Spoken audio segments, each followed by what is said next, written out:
Ya, kita kembali lagi di Apa Kabar Indonesia bagian location kali ini. Tadi perbincangan kita sempat terputus, kita lanjutkan kembali. Saya masih mau ke Gus Coy nih. Gus Coy tadi disampaikan, ya memang ini mekanisme internal lah ya. Jadi tidak ada kata mangkir, tidak ada kata absen kalau menurut PKS. Ini memang murni mekanisme internal. Tapi kita ingat juga bahwa PKS juga sempat sampaikan begitu ya melalui Ketua DPP-nya.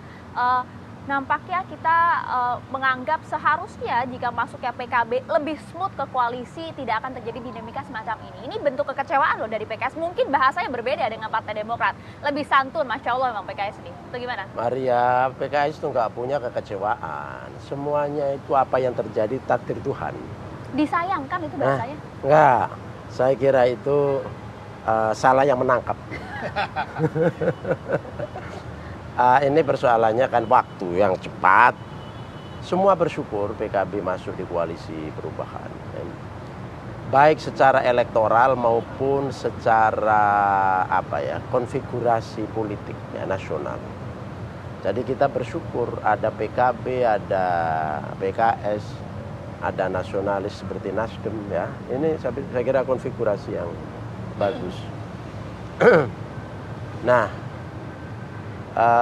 dari sini maka yang harus dilakukan adalah silaturahim. Karena PKS saya punya teori sendiri sejak waktu di pondok ya. Apa itu? Tapi di PKS juga ternyata sama. Istilah ta'aruf, setelah ta'aruf itu ada tafahum. Ta'aruf itu saling kenal, lebih dekat gitu ya. Saling mengenal pikirannya, motivasinya, sampai hatinya, latar belakangnya. Meskipun sudah kenal, tapi ini untuk formalisme. Tafahum itu saling memahami.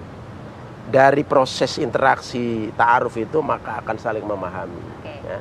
Memahami tentang karakternya, tentang segala macam lah ya. Kemudian setelah itu akan saling tolong menolong, tahu. Nah, itu konsep yang dimiliki oleh PKS. Itu yang sudah terjadi saat ini di PKS maksudnya? Konsep seperti ini sebetulnya universal. Dan lingkungan kami juga seperti itu. Nah, sekarang untuk mencapai itu maka pertemuan silaturahim harus dilakukan. Kenapa cukup sulit komunikasi antara PKB Caimin dengan PKS? Katanya ta'aruf, oke diperlukan. Biar rapat majelis syuro juga jelas gitu loh. Menurut saya kok nggak sulit. Ini Caimin karena kan begitu dideklarasikan, ya, kemudian kemarin ke Nasdem. Dia kan sowan dulu ke Jombang, ya kan? Ke ibunya, mungkin dengan kiai-kiai. Setelah itu kembali ke Jakarta. Cukup sibuk jadi. Kemudian ke Nasdem. Dari Nasdem kemarin dipanggil KPK, ya. Nah, Kalimantan. Nah, Kalimantan sehari sebelumnya Kalimantan, begitu kan?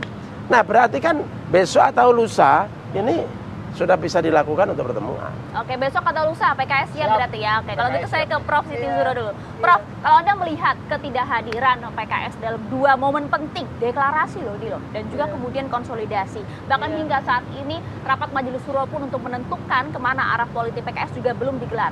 Apa analisa Anda melihat peristiwa ini? Iya, ini menarik ya, karena memang yang terjadi itu sangat cepat gitu ya.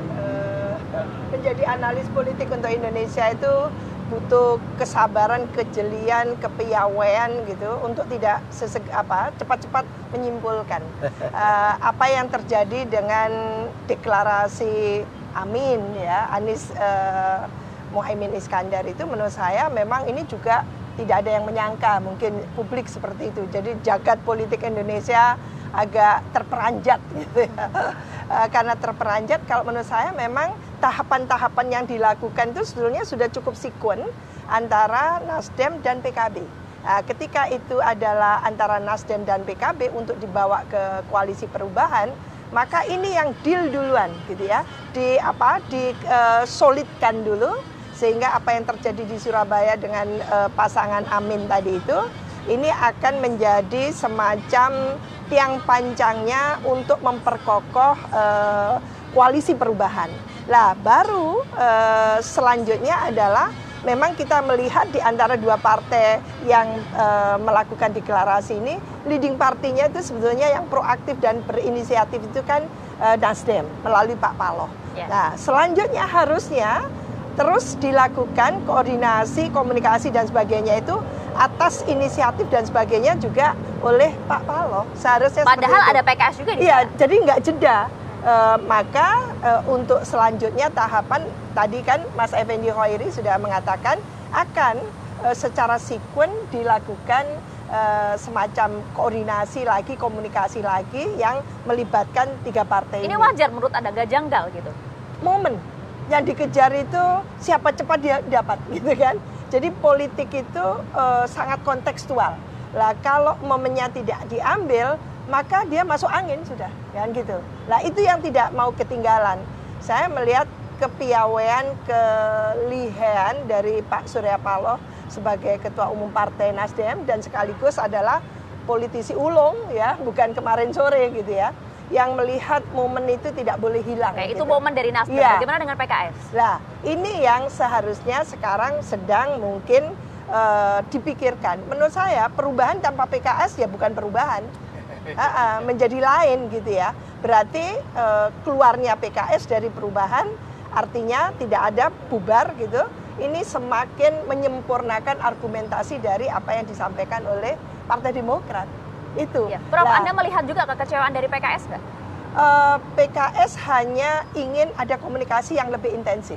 Ada komunikasi tripartit gitu ya. Jadi 3 partai politik yang langsung di situ ada penyertaan PKS secara signifikan, secara meaningful gitu ya, secara berarti sehingga publik juga menyaksikan bahwa ini koalisi perubahan memang tidak bubar. Ada PKS, ada Nasdem, ada PKB sebagai anggota Tapi kenapa baru. begitu lama ya? Kalau Anda lihat apa yang terjadi sebenarnya? Masih Komunikasi galau tadi menentukan itu. arah kah atau?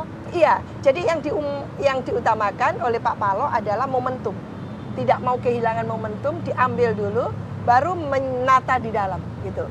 Karena bagaimanapun juga Pak Paloh sudah tahu, PKS sudah stick dengan perubahan. Anies adalah capresnya kan gitu.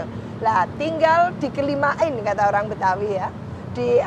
Dimintakan persetujuan bareng nanti untuk cawapresnya. Bagaimana dengan kehadiran Gus Muhaimin kan gitu, katakan seperti itu. Jadi menurut saya tinggal di ujung saja.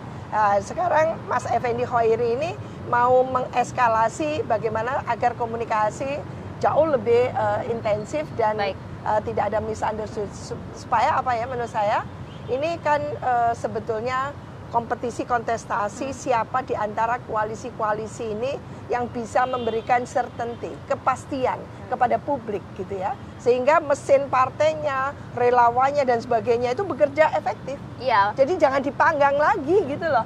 Agar Jangan juga tim pemenangannya juga gitu. bisa segera Iya. diperbincangkan kan, Betul, karena masih menunggu rapat Majelis Syuro begitu, Bang Iya. Iqbal. Jadi sebenarnya gimana sih ini? Oke, kalau tidak dianggap sebagai bentuk kekecewaan oleh Nasdem, tapi merasa tersinggung nggak sih PKS ini? Oke, diundang ke deklarasi, tapi namanya nggak disebut, umbul-umbulnya nggak ada, gitu kan, tidak dilibatkan dalam masuknya Kan bukan acara PKB. partai itu. Iya kan deklarasi. Ya makanya teman-teman media ini pinter banget membangun Oh, enggak, ini framing. kan publik kan seperti ini. Mari kita tabayun tanya Ya, langsung. sebenarnya- Merasa ditikung nggak? Tidak, saya kira tidak ada. Ini hanya masalah Tidak komunikasi apa-apa. yang kurang lancar saja. Karena sejak awal masalah ini sudah dikomunikasikan baik-baik. Dan kami menerima Ahlan wa sahlan teman-teman PKB, makan semakin solid kan. Walaupun kami tetap berharap teman-teman Demokrat tetap berada di dalam koalisi perubahan.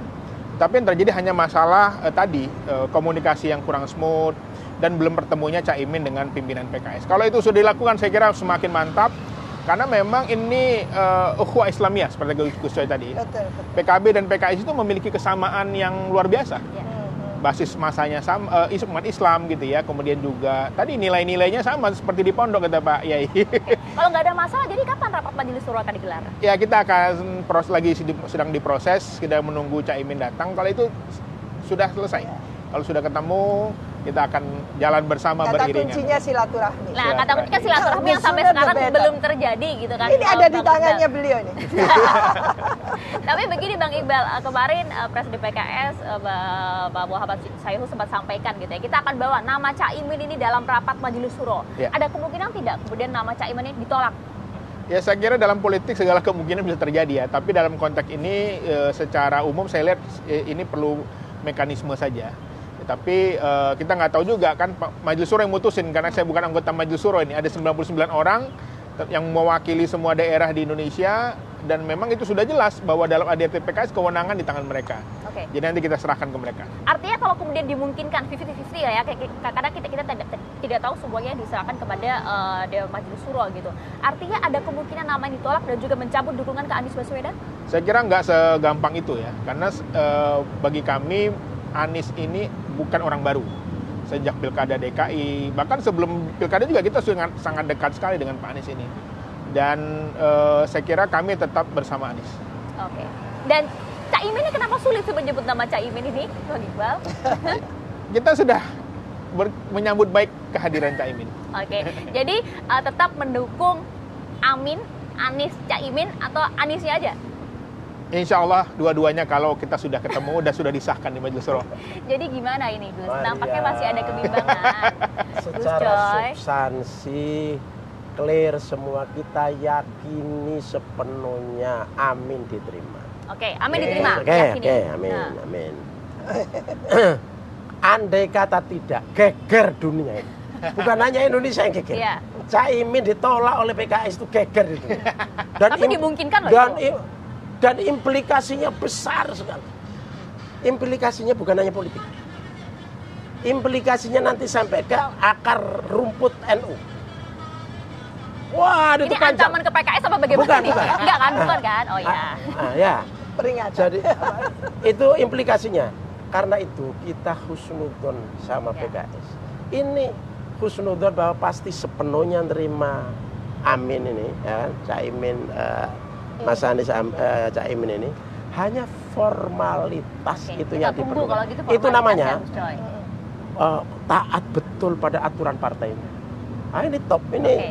partai ini top. Tapi memang kita pagi ini kan tabayun, husnuzon juga lah. Tapi kita juga perlu memikirkan kemungkinan terburuk. Oke, kalau kemudian itu terjadi kita berandai-andai Gus Coy. Siap tidak ditinggalkan oleh PKS? Begini, karena kita husnudzon, jadi kita tidak akan berandai-andai yang buruk. terpikirkan Iya, gitu ya. iya. Karena PKS. Nah, PKS. Coba, apa itu PKS? Sudah lupa Partai Keadilan Sejahtera. Masa dia sudah menyatakan mendukung Anies? Gitu kan? Pasangannya siapa? Masa nggak didukung? Iya. Kemudian PKB pergi, hanya Nasdem mendukung Anies, kemudian sama PKS, nggak cukup. Nggak cukup kan? Demokratnya udah pergi, terus mau apa? Hah? Mau jomblo? Loh, kan ada tawaran juga dari koalisi seberang. Hah? Ada tawaran juga loh, jangan Lah ya, salah, tapi Gus Coy. kalau itu terjadi kan jomblo dulu, tidak bisa langsung begitu kan? Karena itu, Maria, jangan berandai-andai lagi, jangan berspekulasi yang enggak lagi. Oke. Ini sudah mantap, ini udah mantap. Oke. Tinggal formalisme, ini solid. Oke, sudah mantap Bukan betul Bang Iqbal gitu. Atau masih tergoda dengan tawaran P3, Mas Saya Andi? kira belum ada komunikasi yang nggak pernah dibahas tentang itu. Koalisi baru. Saya kira belum ada tawaran, belum pernah dibahas. Jadi kita fokus kepada pemenangan Mas Anies. Oke, nampaknya masih cukup solid hingga saat ini. Tapi kita tunggu nanti keputusan dari Majelis Syuro seperti apa. Tapi Prof gini, melihat dengan paket pasangan Amin, Anies Baswedan, Muhaimin Iskandar, ini apa yang diuntungkan dan juga dirugikan untuk PKS? Untuk PKS. Kalau pertama ya, sebelum untung rugi tadi itu ya. Karena saya taunya untung aja, ruginya nggak tahu. Plan A itu ya, koalisi perubahan solid dengan Nasdem, PKS dan PKB, Ya. gitu ya. Dengan catatan tentunya PKB dan Nasdem melakukan satu koordinasi, komunikasi, sinergi yang betul-betul duduk sama rendah, berdiri sama Ya, tinggi. ya. Lah, kalau itu terjadi, soliditas tadi itu bukan mimpi, real, gitu ya. Anda melihat pagi hari ini real? Menuju ke sana, Oke. menuju ke sana. Nah, memang dalam politik itu selalu ada fluktuasi, ada riak-riak gelombang gitu. Nah, kalau memang tujuannya ke sana mengerucut, soliditas itu tak terelakkan gitu ya. Plan B ternyata PKS dipanggang gitu ya. Sehingga asumsi-asumsi PKS terhadap perubahan itu cuman halu gitu ya. Karena hanya percaya pada Mas Anies. Ternyata belum bisa nerima Amin. Mau tidak mau ya ini bubar kan gitu lah. Plan A atau plan B kalau saya melihat cenderung ke plan A. Karena Jadi diuntungkan bagi PKS sebenarnya. Oh iya, paket ini ya? PKS luar biasa. Karena kalau menurut saya ini sekali mendayung beberapa pulau terlampaui, khususnya untuk NKRI. Oke. bahwa bergabungnya antara PKS dan PKB itu sudah Baik. menjungkir balikkan argumentasi bahwa sebetulnya disharmoni itu karena ada radikal, radikul gitu ya dan sebagainya Tidak. itu. Ini sudah langsung gitu ya memberikan politik harmoni yang Ya, sangat kata bagus. kuncinya gitu. adalah silaturahmi kita tunggu. Jadi kapan Ya. rapat Majelis Suro dan juga perjumpaan dengan Caimin? Ya saya kira lagi diatur ya. Lagi diatur dalam waktu dekat. Lagi diproses. Oke, kita tunggu nih, kita tagih terus ya Bang Gimbal. Siap. Terima kasih banyak. Bang Iya. Gimbal, Gus Coy terima kasih. Terima Prof kasih. terima kasih banyak. Jadi begitu Gina Vita dan juga Bayu sudah bertabayun pagi hari ini. Jadi jangan julid-julid lagi ya sama PKS ya. Lagi mau silaturahmi dulu sama Caimin. Saya kembalikan dulu ke Bayu dan juga Gina Vita.